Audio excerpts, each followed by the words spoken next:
This is the All One Nurse podcast, where we are bridging the gap between the stethoscope and the soul and getting back to the human side of healthcare.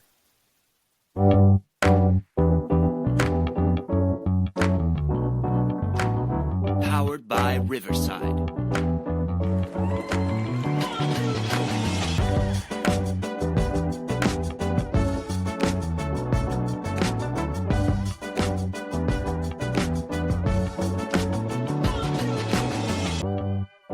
Welcome back to the All One Nurse podcast, where I'm your host, Shenell Thompkins, and we are continuing to let our light shine through supporting new nurses and nursing students by sharing the compassionate nursing journeys of other nurses to help bridge the gap between the stethoscope and the soul. And in today's episode, I'm joined by Dr. Samantha Calhoun, who has her PhD, and she's also a registered nurse whose journey is marked by resilience, grace, and a deep commitment to serving others.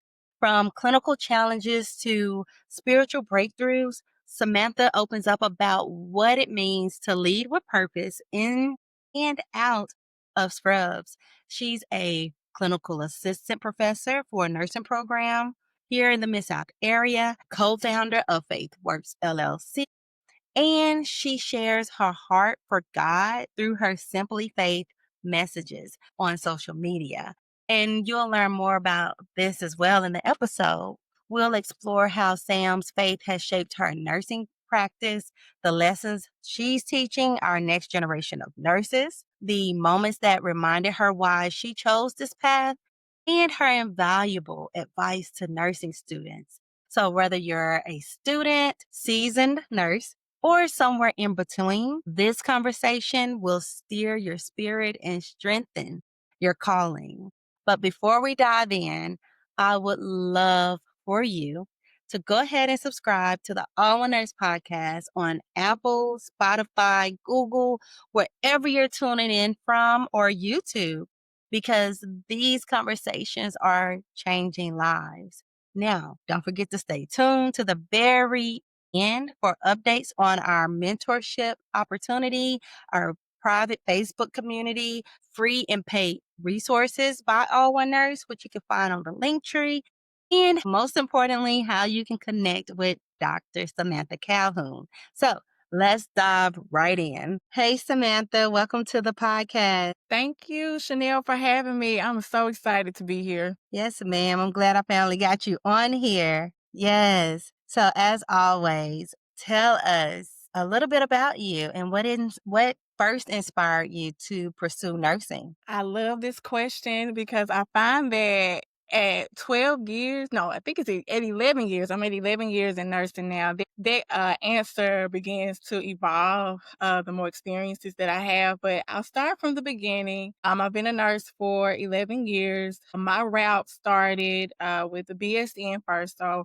got my bachelor's in nursing first, straight out of high school. I went to college, and that was my first entry point into nursing. From there, I decided, based on my experiences in nursing school, that's when the spark to become a nurse educator was lit for me. So I knew that I wanted to go and pursue my master's degree because I was just so inspired by a lot of my nursing professors. And so I earned my master's in nursing education, adult health. From there, my mentors, they poured into me, and I shared with them that I'm interested in pursuing my doctoral education. At that time, I was trying to decide between the DNP and the PhD. And so when I started to learn about some of the differences, I quickly discovered that research is something that I was interested in pursuing. And so that's when I went on to finish my PhD. And so now we're here still in academia. Most of my nursing career has been in academia, and now I am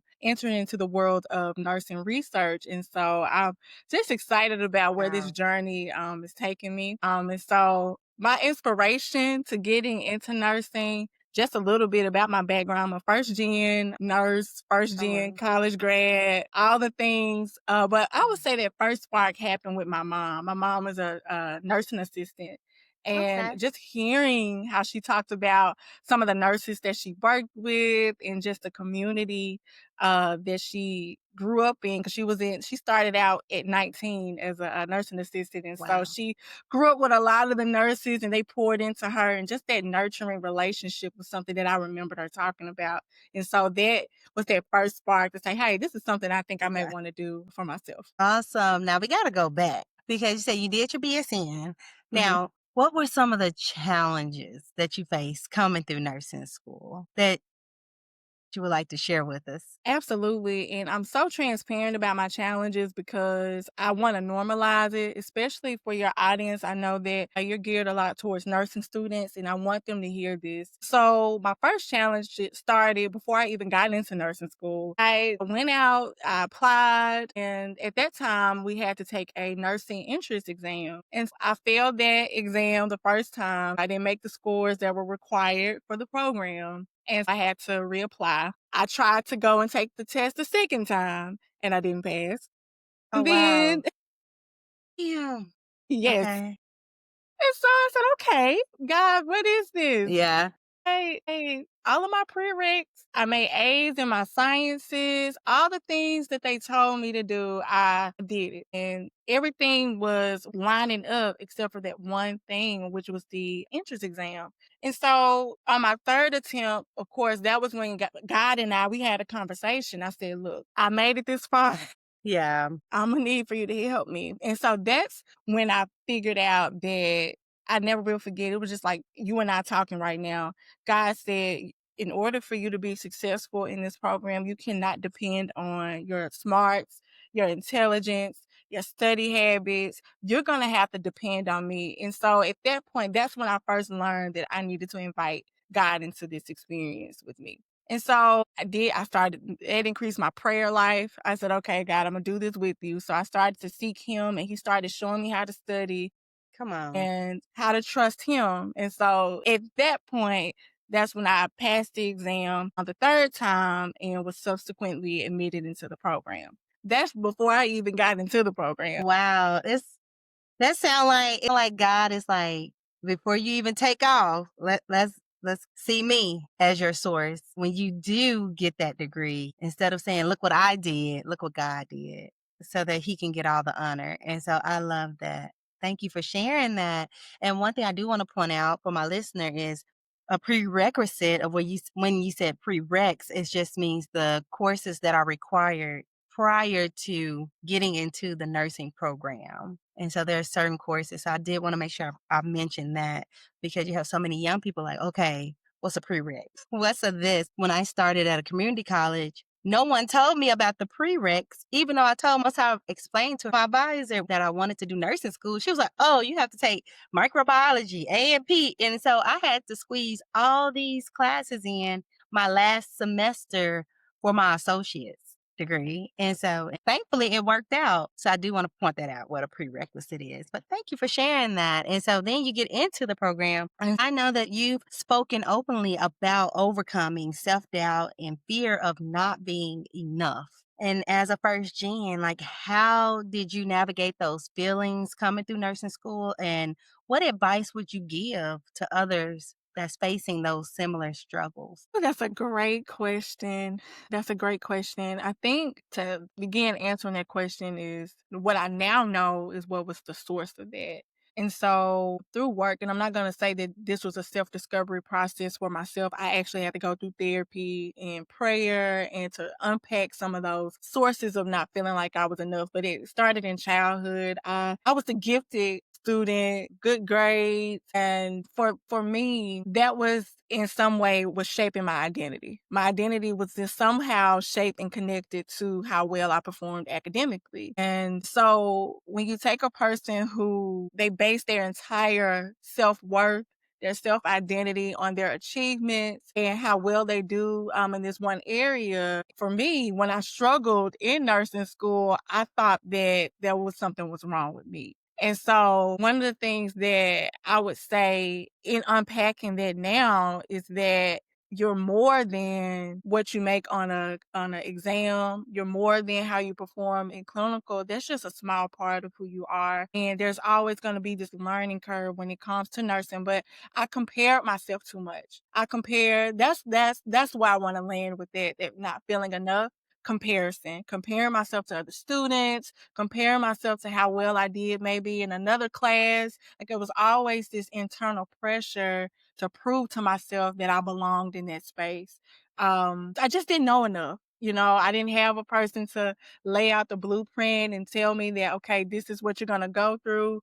This is normal. If you struggle here, it's no indication of who you are as a person. It's just a part of the process. I didn't know that. So I had to Yeah. figure that out on my own. That's good. And I'm glad you said that because it's like when it comes to students' confidence level, it's like swayed based off of results. So if you fail checkoff, something that you've never did before, if you fail that one checkoff doing a glucose check, then it's like, oh, am I really cut out for this? No, that just means you failed. So you need to do something differently to make sure you understand the process of how to safely check a blood glucose on a patient. But sometimes we can snipe ourselves and then comparing ourselves to our nursing peers. And some people do get caught up in the grades and what they made and all that. And it's like, truthfully, it doesn't matter as long as you're passing. Like, yes, you want to make the best grade, and it's not even about passing. It's about, which it is, because you got to pass to be successful, but it's about understanding the material. It's about understanding what you're learning when it comes to nursing. But you're in academia specifically, so I'll let you talk more toward that. I Go want to ahead. say something in addition to that is I think it goes back to how I started, right? God was Mm-hmm. trying to show me that it's not going to be this how you make it through this is not going to be based off of your way of how you evaluate what success looks like. And so That's good. I had my own metrics. It was based purely on grades. It was based purely because that's Mm, all I knew. That is something that I wish somebody would have just set me down. Like how we can look back now and say, hey, it's not going to matter about the grades when you're sitting at the bedside with the patient. Your level of yeah. understanding, it actually evolves more once you Mm-hmm. complete your degree program. It's going to Yeah. evolve the more experience that you get. That's true. That's good. That's good. Now, how does your faith and upbringing influence the way you lead, teach, and serve now? Just going forward. So I always go back to that beginning. That was that first pivotal moment for me. In the beginning, I was gonna say, in the beginning was the word. And it was, Was yeah, the word, and it was good. don't get me started, okay? It's definitely good. It was good for me that I suffered, but the faith part definitely it kicked in the beginning when God showed me, said, okay, you cannot depend on you, Sam. You're gonna have to depend on me. And so that's when I started to learn how to include God in my academics and in my goals. And so we go through the first part of me struggling to get in, but then we have that breakthrough moment of when I actually get into the program and I passed the first semester and I'm like, okay, God, we did it. Yes, we did it. Thank you for showing me that I could do this and overcome. I'm supposed to be here. That first semester was proof that, all right, Sam, you were supposed to be here. Nursing is this is what you were put on this earth to do. I went back to my default. I depended on the fact that I passed that first semester and I went back to leaning on my own success again. Mm, And then second semester happened. When I tell you every class that could be borderline failing, that was me. wow. Every class. So can you imagine Wow. walking that tight of a rope Whew. in the second semester of nursing school? And that's when it kind of gets turned up. You're doing clinicals. At that time, the stakes were so high and I found myself in another crisis. Like, okay, God was like, I have to make this tight for you because where you're going, you need me every step of the way.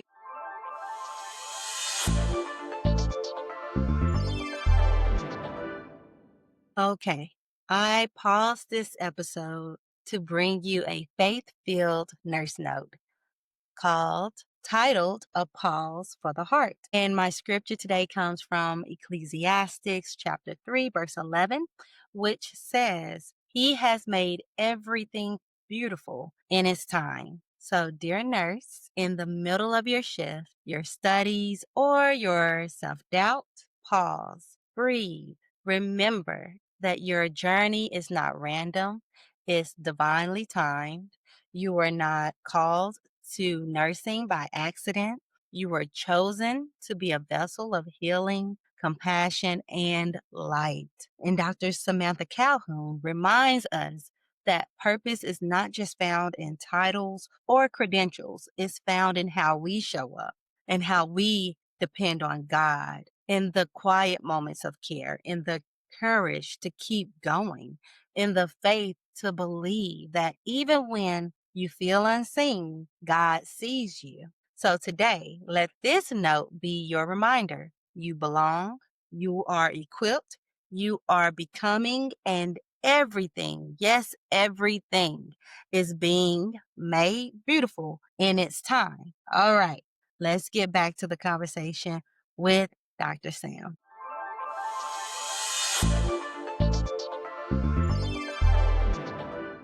And so fast forward, that's the semester that I quit. I said, this is too much. I quit. I wish I would have brought it with me, but I have my letter that I emailed the dean, and I said, Wow. thank you for the opportunity, but this is not what I want to do with my life. And so because I was so afraid to fail that Yeah. I needed to get myself out of this because I couldn't imagine Wow. failing. And so to prevent myself from facing that reality, I just quit before that was the only response I knew to do. Wow.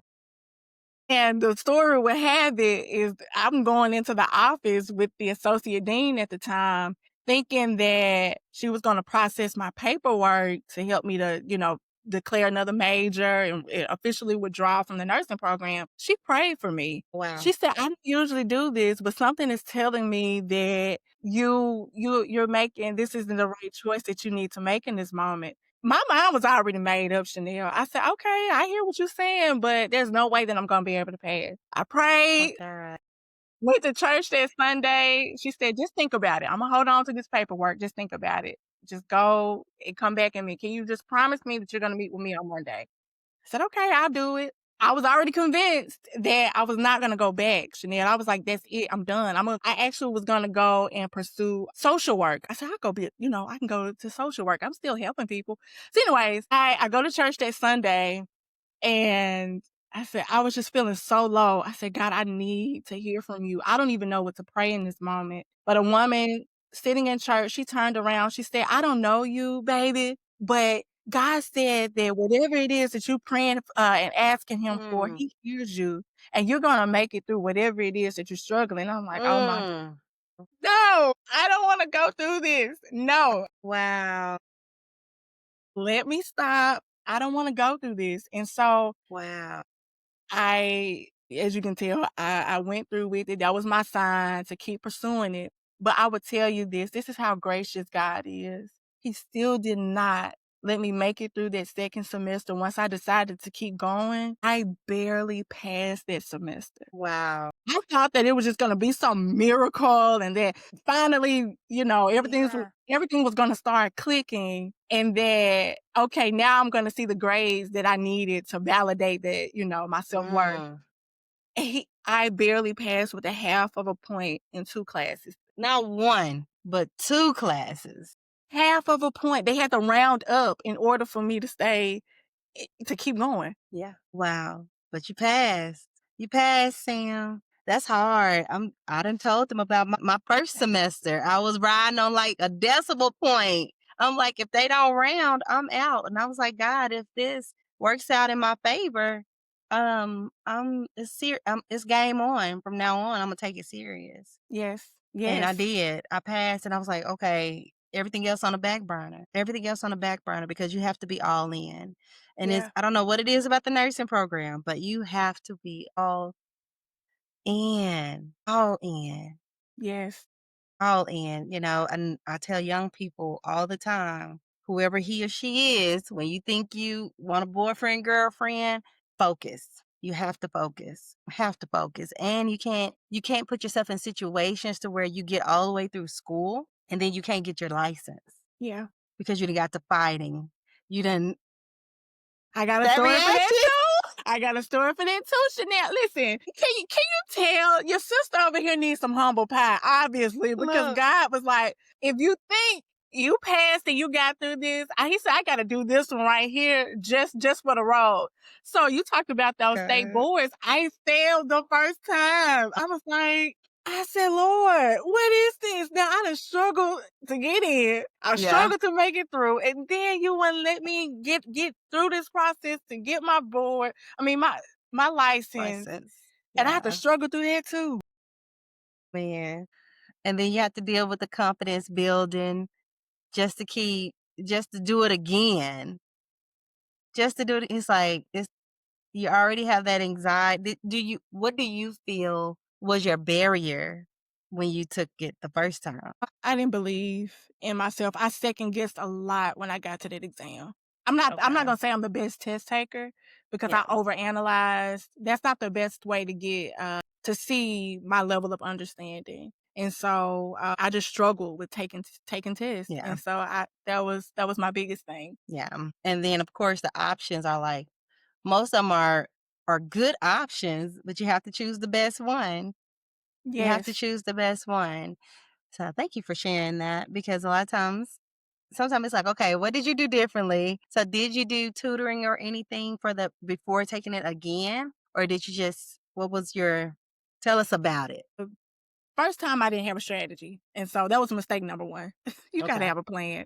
You have to come up with a study plan, and you have to take it serious. Nursing school is gonna wear you out. You're gonna be so tired at the end, but it does not stop until you sit down and pass those boards. And so Right. I didn't have a plan. I was just exhausted. So that was mistake number one.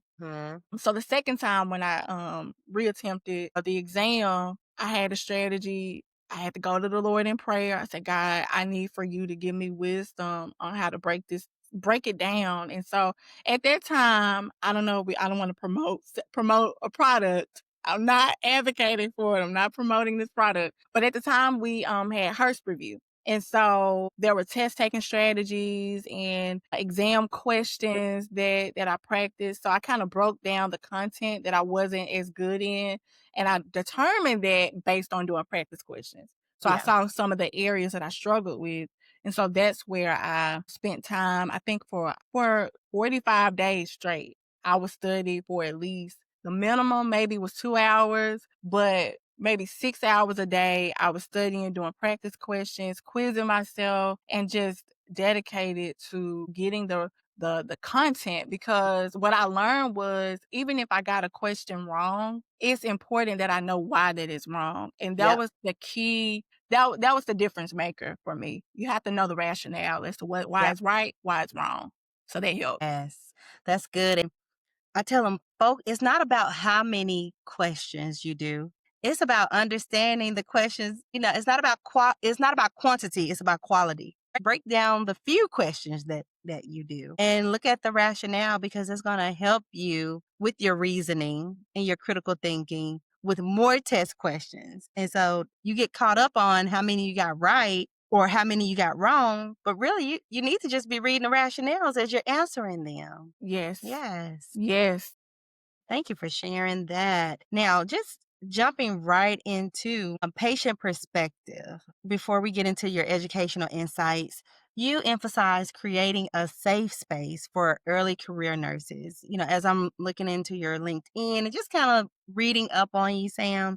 So what does that look like in practice? So I'm gonna be very transparent. It's been a minute since I've served in the role as the bedside nurse taking care of patients, but my most recent experiences have been taking students to clinical. So having the opportunity to interact with my students as well as the nurses that are on the unit, I see a lot doing both, juggling my patients. Well, but they are my patients because they're working with my license. So the patients, the students, and the staff.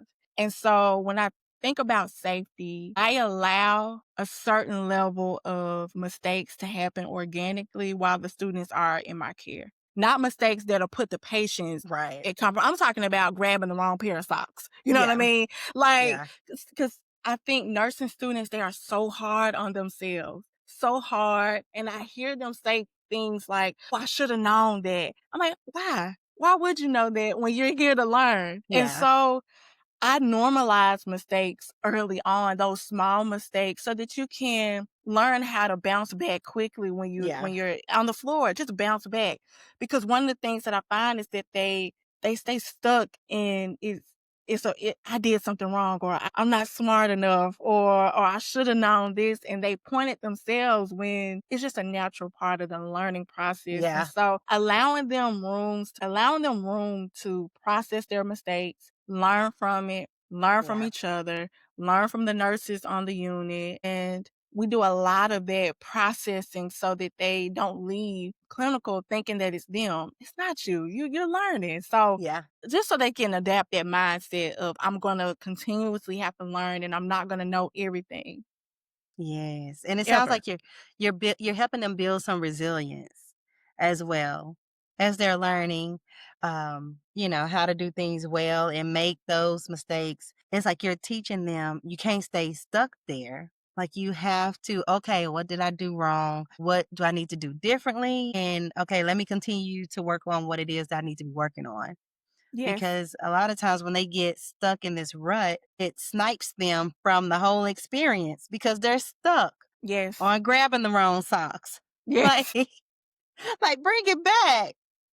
It's okay. Let's go eat. Let's go back. You know, I'm telling you.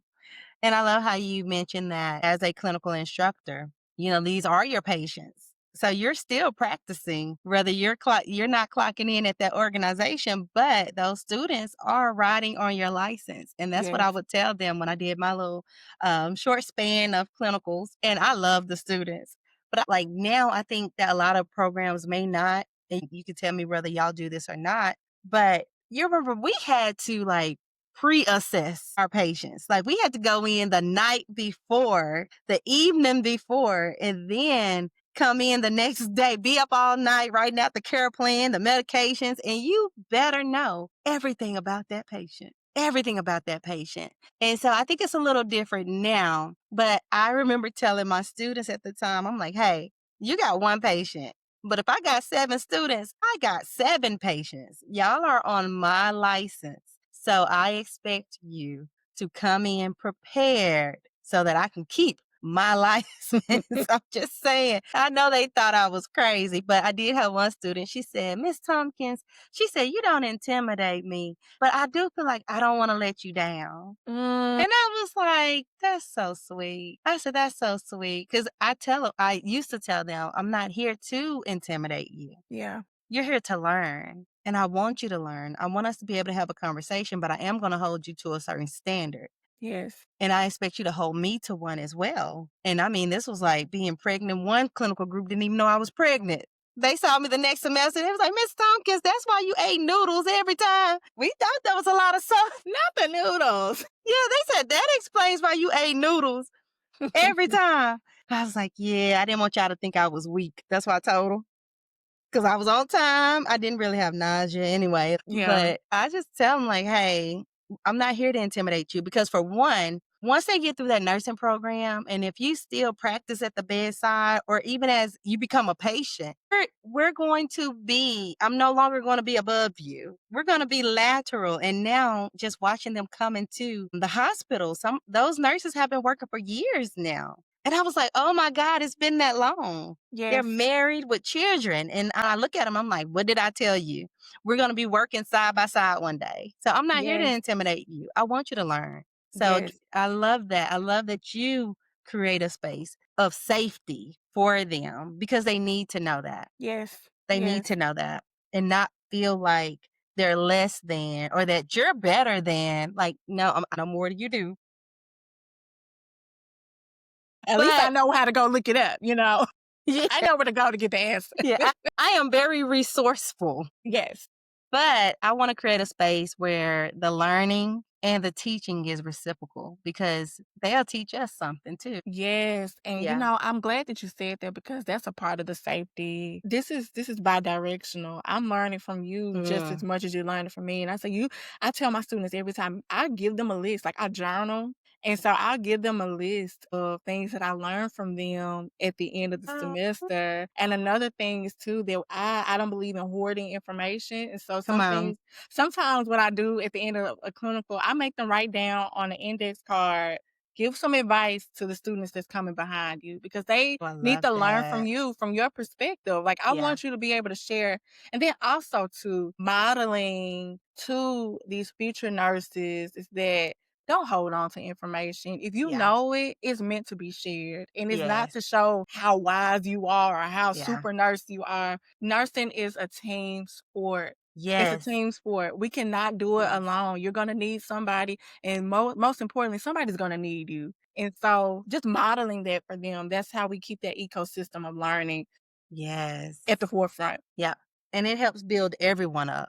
I Yes. think that's what I love about it. Like when you're not gatekeeping, it helps everyone involved. And I tell staff all the time that at the end of the day, the bottom line is the patient. That person that has one life. Yeah. That's everything that we do affects that patient. Yes. Everything that we do, whether we have a license or not, everything that's being done in that hospital, in that healthcare setting is affecting the consumer, which is a Yes. patient. Yes. Yes, this is not making a sandwich the wrong way. This is not a fast food restaurant. This is somebody's life, Yes. So thank you. Thank you for sharing that. Okay. What are some of the common challenges, Sam, that you feel that new nurses face that aren't addressed in traditional education? Great question. First thing that came to my mind is now I think we've kind of restructured nursing education and preparing them for nursing practice at the bedside.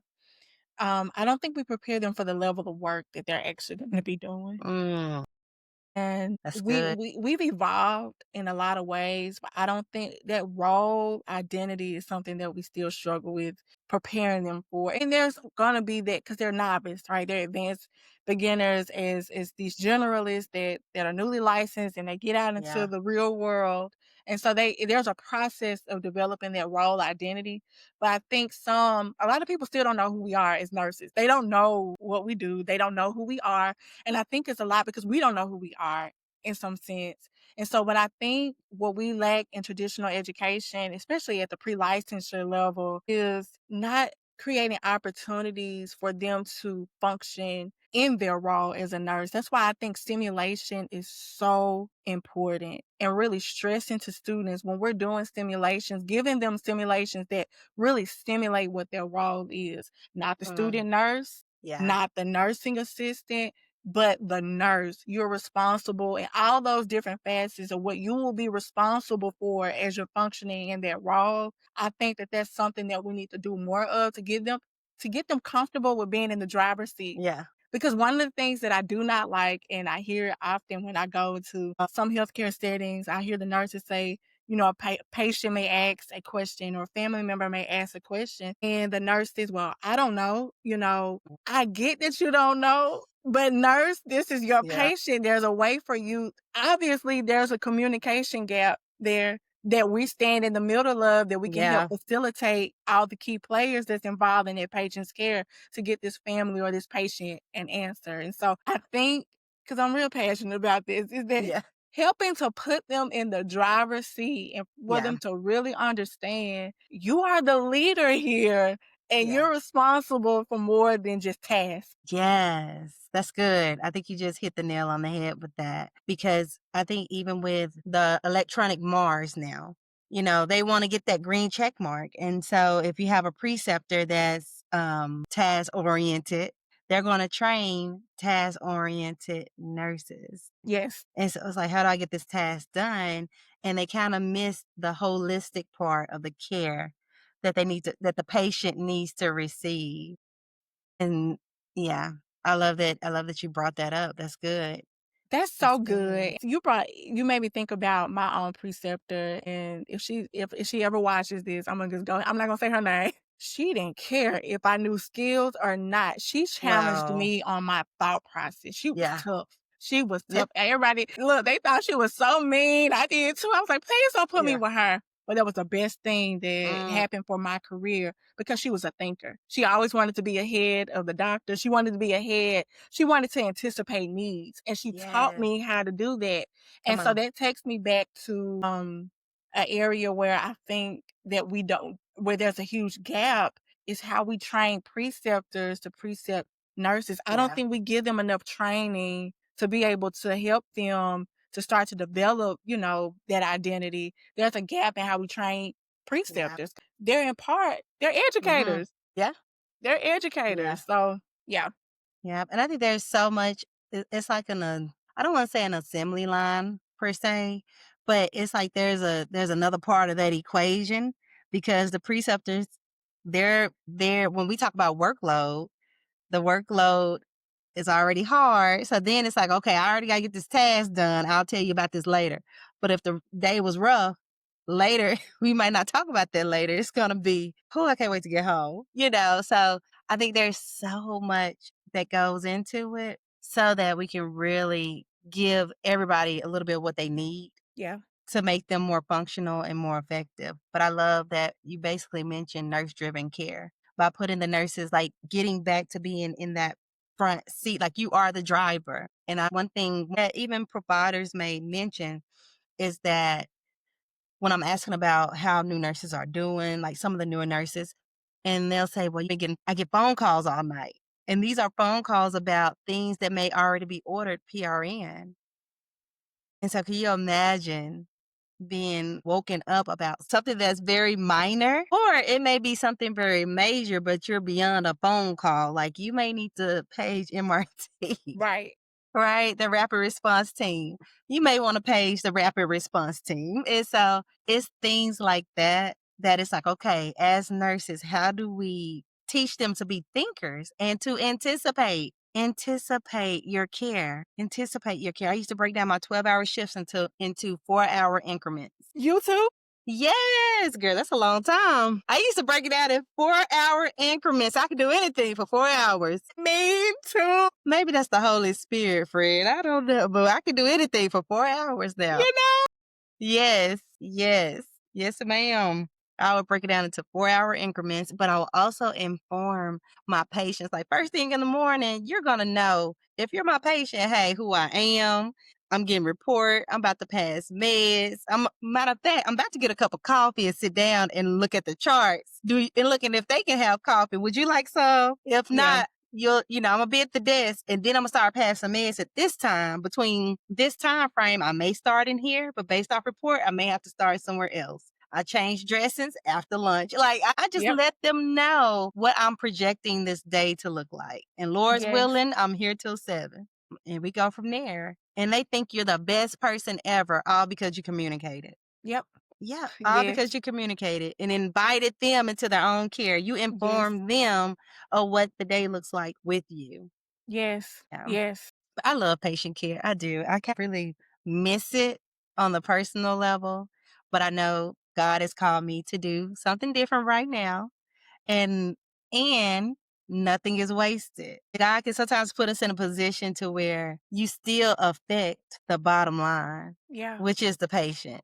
And it's through education for us. So it's like you're still doing what needs to be done, but just from a different area of nursing of what's needed. So I'm okay with that. I'm like, okay, God. Okay. You sound like me. I miss that. Yes. I want to say we've done our time, which I can always go back if the season if a season comes up that allows me to because of course I got small kids at the time of this recording. But if time allows, hey, put me out there on a Sunday afternoon. Look, hear me on Sunday afternoon. I want princess hours. I want 11 to 7. Let's get them ready. They about to go home tomorrow. Okay, we'll keep you tucked in and good. They gonna make their rounds tomorrow. Get you out of here. Well, let me go to church. Let me go to first service, and then I'll come and I'll hang out with y'all. I'll even do 11 to 11. Yeah, I'm just saying. I got you. I'm just saying. Okay, now I have a bonus question for you. Because since I've done this, I've gotten some really good feedback from all my wonderful guests. And so, if you could speak directly to a nursing student who feels like they don't belong, whether because of race, background, or self doubt, what would you say to remind them of their worth and their place in this profession? Great question. First thing that came to mind, because that was me. That was me. So I'm gonna talk to baby Sam. Yep. Girl, who told you that? Or person, who Yeah. told you that? Who? What proof do you have? And so we'll start there. I need to see concrete evidence, and I need to see some facts, and I need to see it. You have to make it make sense to me that this is a factual statement, that what this, because it's a thought. It's a thought that you're feeding yourself and that you're telling yourself. So we would have to put that thought down on paper, because I want you to see outside of yourself how untrue this is. And so I would have to mirror it back to them so that they can see that. That's good. You like, hey, where's the facts in that? Where's the Yes. facts in that? I have a counselor that I call her my counselor because she's helped me a lot in my own personal growth. Yeah. But she would call it stinking thinking. And she said, you have to throw that away. You have to throw that type of thinking away. And I've also heard on a another podcast interview, and he basically was like, you have to ask yourself, who better than me? Like you are you. Nobody else can be you. So who better than you to do whatever Yeah. it is that you're trying to do? Whatever your goal is, whatever the vision is or the passion that you have. Who better than you to do it? And when you end up in those rooms, or when you're in a room, just know it's something that you bring to the room that nobody else can bring because you're in it. Yep. Yes. I was Yes. like, okay. So I'm gonna share it with y'all. But I thought that was good. So next time you have that stinking thinking and you write it down and you see that it's a thought and not a fact because you don't have any facts to back it up, and ask yourself, who better than me? Who better like than it. me? And I'm going to put a link to the podcast in the description below, or I'm going to share it on social media, because again, it's not about gatekeeping. It's about, if it helped me, I know that it's going to help someone else. Yes. Yeah. Yes. Okay.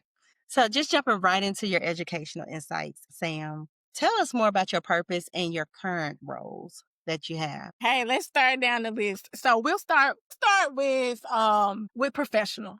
So professionally, I'm a professor of nursing, and I'm currently serving in a tenure track role in a uh nursing, college of nursing. And so right now my role is to develop a program of research. I am looking at improving communication practices for Black men with hypertension, to help them, to empower them to engage with their healthcare through shared decision making. I Love it. believe in the power of communications.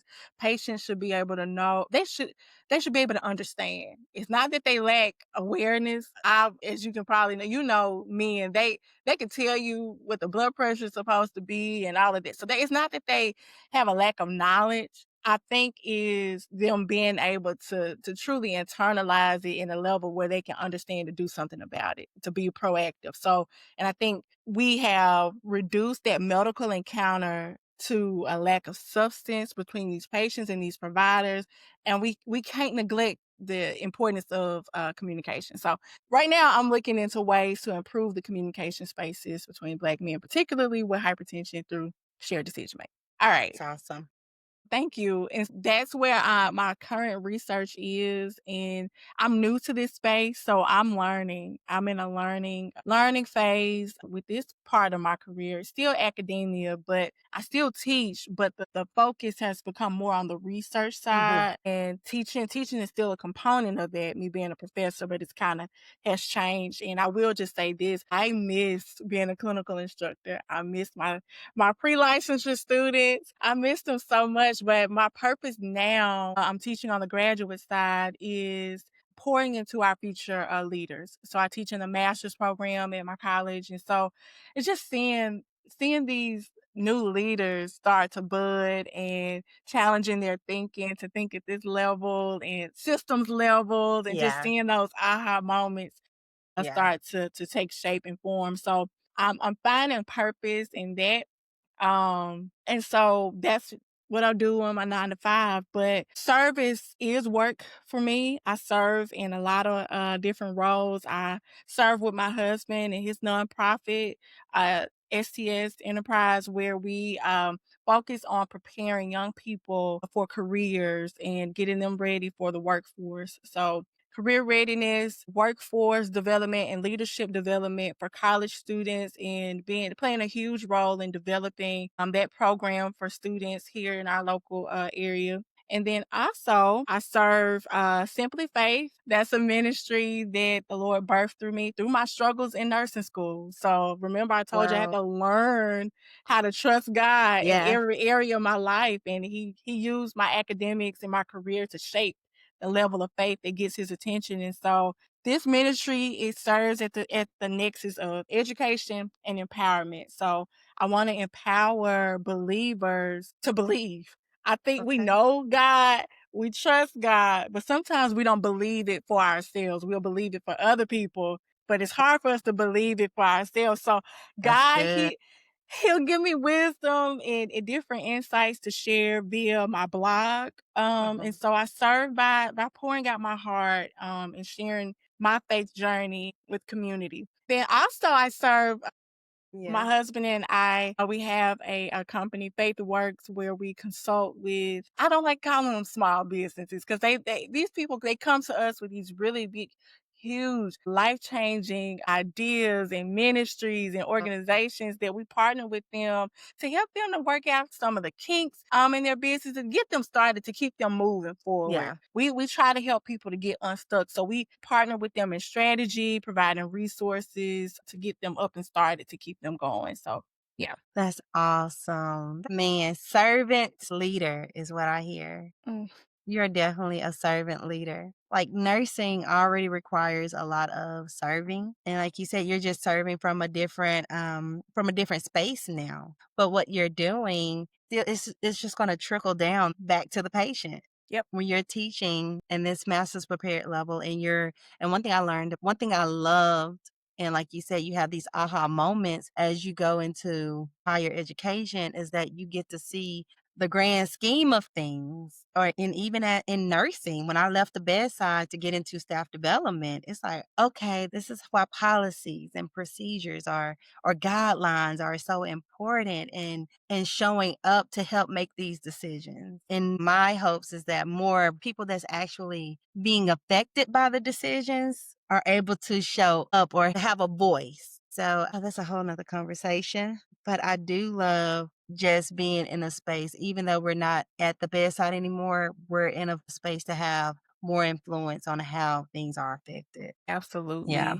Absolutely. In the healthcare system and just podcasting, like y'all have shown me just the importance of policy changes. And I'm Hmm. like going to Capitol Hill and I'm like, y'all know I got these kids, right? My husband gonna be like, where you at? Where you going? I just can't pack up and just go support at this time. At this time. Yes. But support you by getting you on this podcast and Yes. letting you share your journey, share the experience, share what we need to hear and what we can do as nurses who really want to see the nursing profession and healthcare thrive.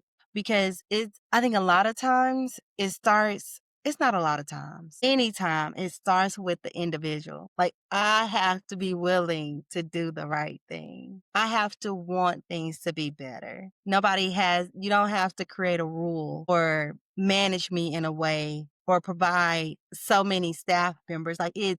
Yes, having enough staff is great, but we all know that sometimes you can have a short staff, but depending on who you're working with, you have the best shift. Yes. So it's all about mindset, wanting to show up, wanting to work, show up, like my pastor would say, show up on time with Yep. a good attitude and get something done. Yes, that Yeah. was that aha moment for me 6 months into nursing because I was Mhm. struggling. I said, "Lord, you gotta help me now." You see We the all was thing, struggling. just struggling, just struggling. Yeah. Look, and so I was walking down the hall. I was night shift working, and it was an aha moment. God said, "If you make it about these patients, everything you do here is not about you. You clocked out home life and all that stuff once you swipe that badge in. And once I shifted my mind to let me serve these patients, let me serve my teammates, it made it that much more rewarding. And it didn't matter what was going on. It's like, That's okay, just show good. up to do my job and do it Yeah. well. I get to Come go on. home. Even on my worst Yes. day, I get to go home. Yep. Yes. Yes. And that's why I'm very bubbly, but I have situational awareness where I know everybody is not as conversational in the morning. I know my Mhm. peers who need a strong cup of coffee and breakfast, but and then you come in, you talk to them after 9:30. Yeah. Is what it is. I respect that. But man, I tell you, it's like I don't work because I love going. I love to go see my work family. I love to go see patients. And even now, I was telling someone I'll drop my kids off at daycare or dropping them off at before school care. And I'm speaking to all the other parents like, good morning, have a good day. How you doing, Queen? That's what I call my counselor. She'll sometimes call us queen. And that's very uplifting. Yeah. When it comes to work, we're working majority of our lives. Regardless if you're working for yourself, which I've heard and I'm learning as an entrepreneur, is that Yes. it's just as hard. So whether you're working for yourself or working for someone else, it is work. So you might as well do something that you love. And even if it's not your purpose, because for some people it may just be a job, Yeah. but still aim to do it with excellence. Want to do it, do something that you truly want to do because you're giving a lot of your time to whatever that thing is. If it's something that you're passionate about, then that's awesome too. And for me, I'm very passionate about taking care of others or how others are treated. And so for me, it's not a job. Now, we would get our tails whooped, but majority of the time, I'm Yeah. excited to come in. Yes. And regardless of what I get in report, okay, I tell the patients, it's a new day. It's a new day. I'm It's here a new now. What's day. up? What we gonna do? Yeah. Because I'm gonna Yeah. tell you, I prayed in that parking lot. I Yeah. prayed on walking down that long hallway to get. I prayed matter of fact, let me be real. I was praying while I was getting report. Oh my Yeah. God, in the name, listen, we gonna have a good day. I don't care what you told me Yes. about X, Y, and Z. It ain't gonna happen Yep. on my watch. Yes. Look, I was just telling the class earlier, I said, now I can be a little petty. I'll say, if they had like a bad night or something, I may say, describe them to me. When they say they had like a bad staff member or nurse, I'm like, describe them to me, what they look like. But I Yes. always tell, but depending on who it is, I would say, now they may not be social, but they could take care of me any day. Yeah. And then the Manage family up. member is like, okay. I'm telling you, they're not social, but they could take care of me any day if I had to be in this room. And then if I don't have anything nice to say, I just be like, I don't know who you talking about. I don't know if I know who you talking about. I like that. Like I just like that. because if you don't have anything nice to say, you probably shouldn't say it at all. I like that. Yep.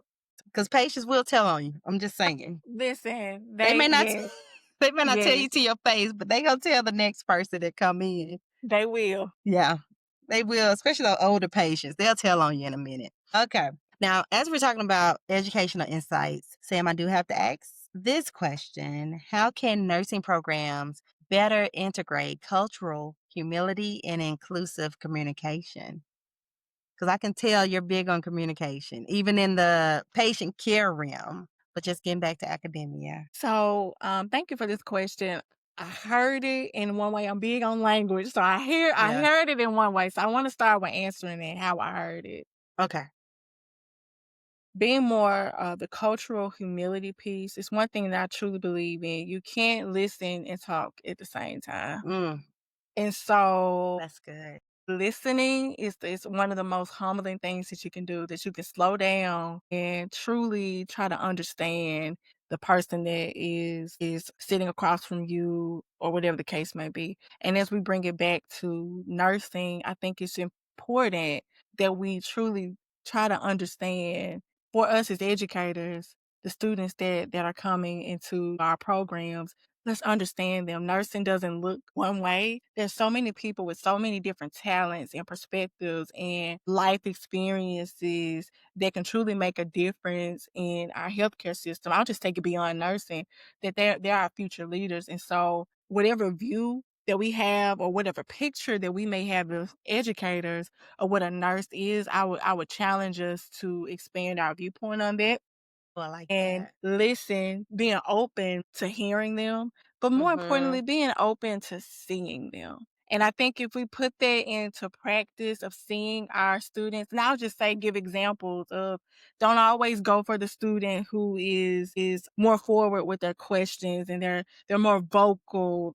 Pay attention to those quiet ones too, Mhm. because they may process information different, appealing to different learning styles and just doing it puts more on us as educators and academic leaders to make sure that we see them, we admitted them into our program. If they made it to the point of being in our program, their perspective deserves to be acknowledged and respected, whether we believe or agree with it or not. It's our job to help cultivate the professional identity of these future nurses. So it's important for us to Mm. see them and meet them where they are. And as we model that, they'll model that for their patients. And then they can pass it forward to their fellow peers. Because whether we care to admit it or not, they're gonna be promoted into leadership.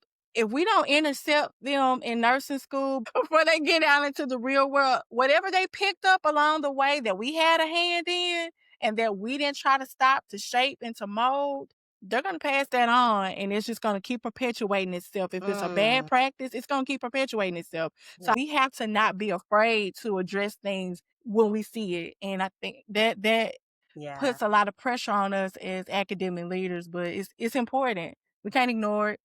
We can't. Yeah. Well, that's all that first of all, you said quite a bit. Even just starting out with whatever picture that we have in our minds of what a nurse looks like. First of all, get rid of that thought and actually listen to and see the student for who they are and be open minded basically. And I love that you said you can't listen and talk at the same time. And one thing that we teach in class is don't listen to respond, just listen. Just listen, especially when you're dealing with a patient or with a student who may have some challenges. Sometimes, some communication is what they're not saying, is what they're saying that's outside of what we're actually sitting here discussing. But they have to feel like they're being heard before they even open up to what the real be. Yes. You said a lot. And then I just love how you said cultivate them or intercept. I love that because it makes me think about children. Like we're talking about a new young generation of nurses Yeah.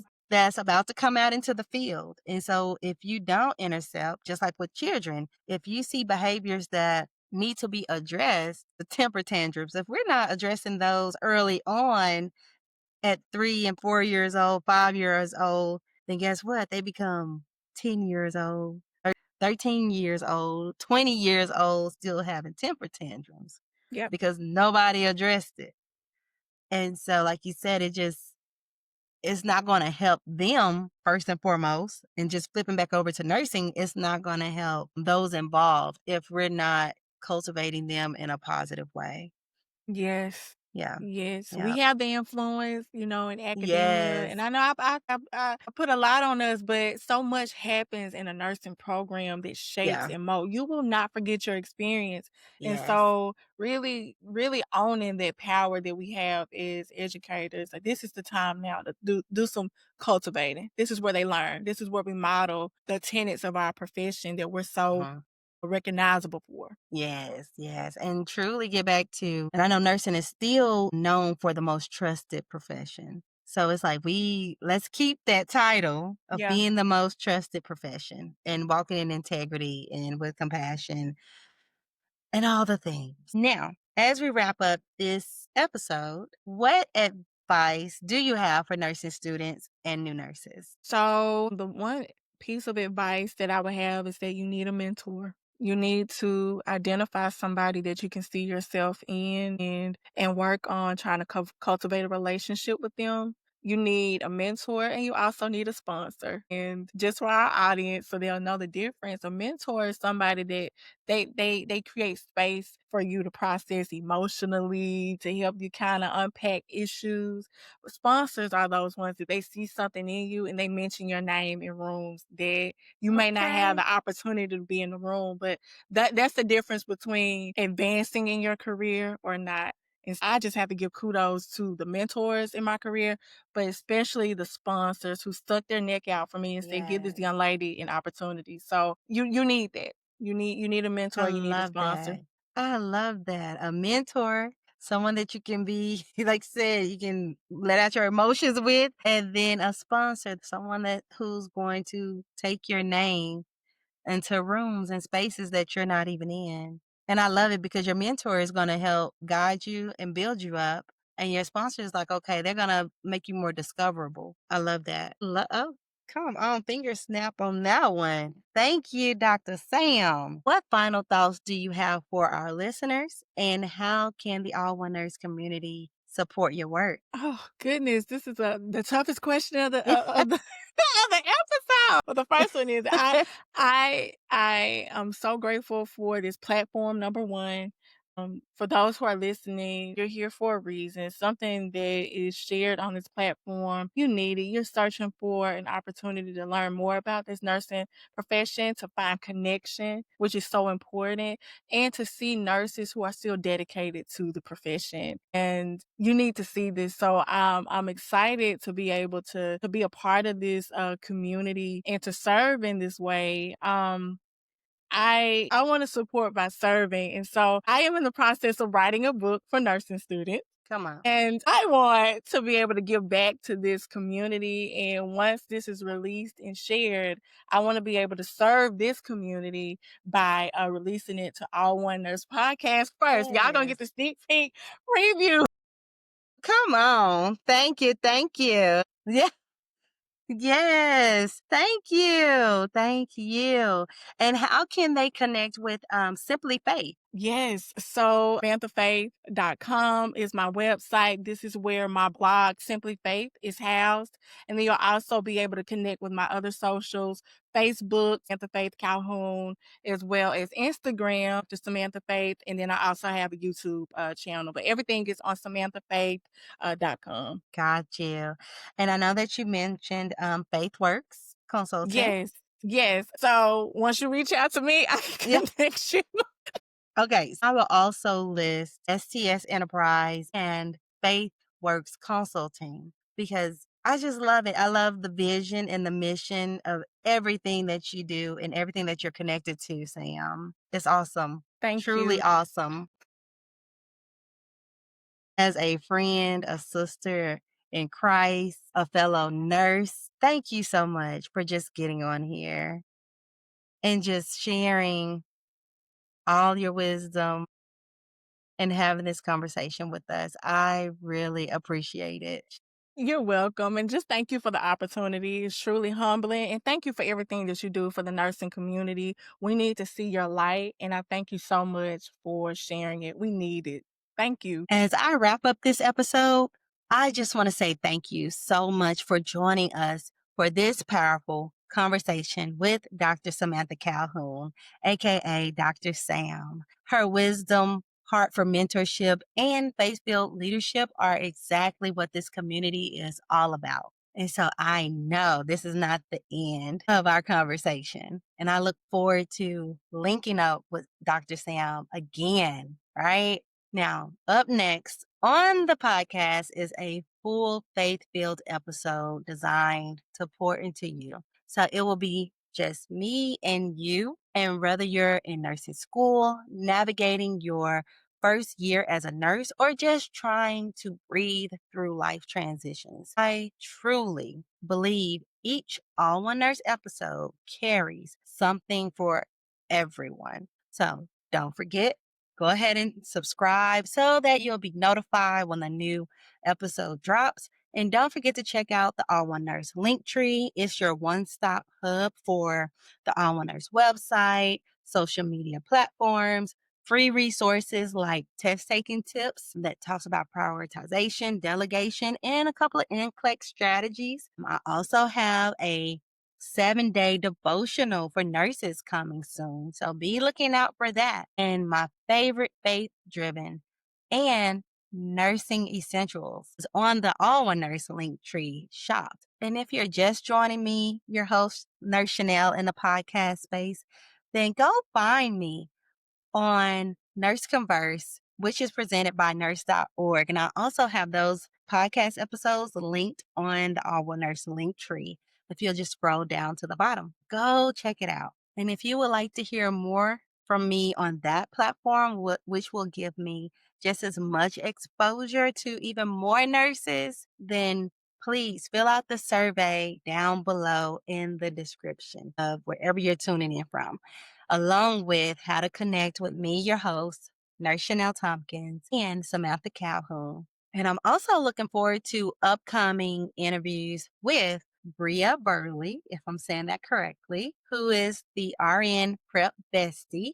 And you can find her on TikTok, and you know it's going to be golden. And then I have Asia Codwell coming up. She is an advanced practitioner who specializes in mental health, but she's geared around education regarding ADHD, specifically in children, and she even has her own children's book. And I'm interested to really hear her story as well as the ADHD part of it, because one thing I found with nurses is that I've witnessed nursing students start school, they take their medications during school, and then they graduate and they decide that they no longer need it, and they struggle during their orientation time. And so I'm interested to hear her take on just dealing with ADHD, right? And whatever other wisdom that she has to share. Now, if you're not watching this episode on YouTube, I want you to go ahead and smile anyway, because you're doing better than you think and you got this. So until next time, let your light shine. Bye.